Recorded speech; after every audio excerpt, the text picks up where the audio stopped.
अब हम बात करते हैं उलूम हदीस की। उलूम हदीस अगर हमें नहीं इल्म तो हम सही हदीस का पता भी नहीं लगा सकते कि यह हदीस वाक़तन दुरुस्त है। It's a multi dimensional and many fold subject. It involves both Quran and profit सल्लल्लाहु अलैहि वसल्लम। One has to have thorough knowledge about the Holy Quran and Siratul Nabi sallallahu alaihi wasallam। Uloom हदीस के लिए सही हदीसों को जांचने के लिए जिन उसूलों की हमने बात की उनको सही तरीके से जांचने के लिए, परखने के लिए, देखने के लिए कुरान और रसूल सल्लल्लाहु अलैहि वसल्लम की बात हमने की।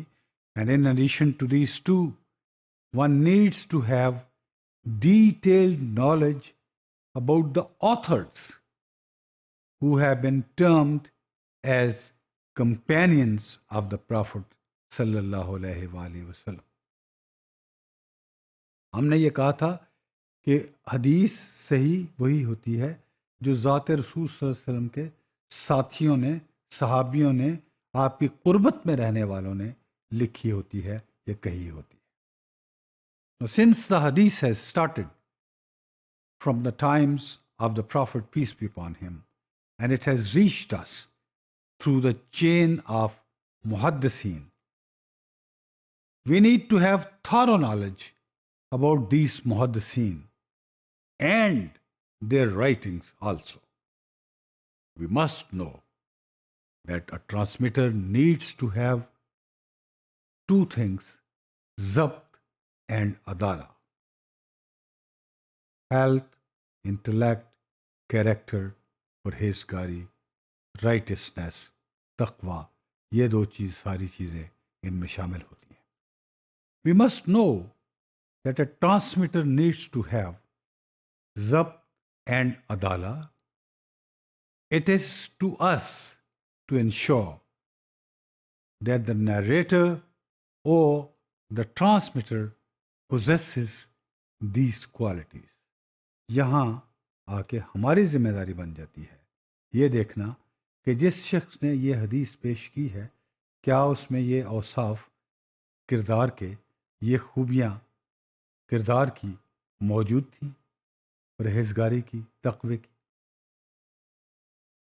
Since there is something more important also, और ये बड़ी ज़रूरी बात है कि तारीख या लिखना ये इस पे कोई कदगन नहीं लगा सकता। Since nobody has control over history or writing history, including or excluding anything, therefore one has to be equipped with the ability to sift the facts। It's not common man's job। देखिए, लिखने वाले novel भी लिखते हैं, ड्रामे भी लिखते हैं, तारीख भी लिखते हैं, क्या कुछ लिखते हैं, और ये ज़रूरी नहीं होता कि वो सारा कुछ सही हो।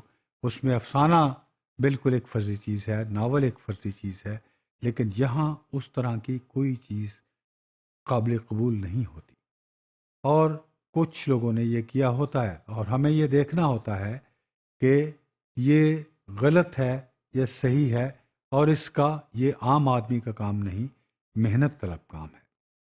We know that hadith involves sayings, decisions, advices, deeds, tacit approval of companions' talks and actions of the Prophet sallallahu alaihi wasallam।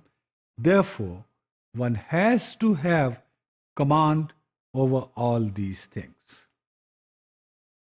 ये इन सारी चीज़ों के ऊपर हमें अबूर हासिल होना चाहिए। ये उलूम हदीस की बहुत बड़ी ज़रूरत है, वरना सही हदीस को तलाश करना इतना आसान काम भी नहीं होता जितना आम आदमी समझ लेता है, या आंखें बंद करके, बंद आंखों के साथ, blind folded he accepts those things. Over the time, many false things have also been included. सब लोग हमारे दोस्त नहीं हैं. कुछ ने दानिस्ता भी ऐसा किया है. Using various forms by some people with some ill intentions.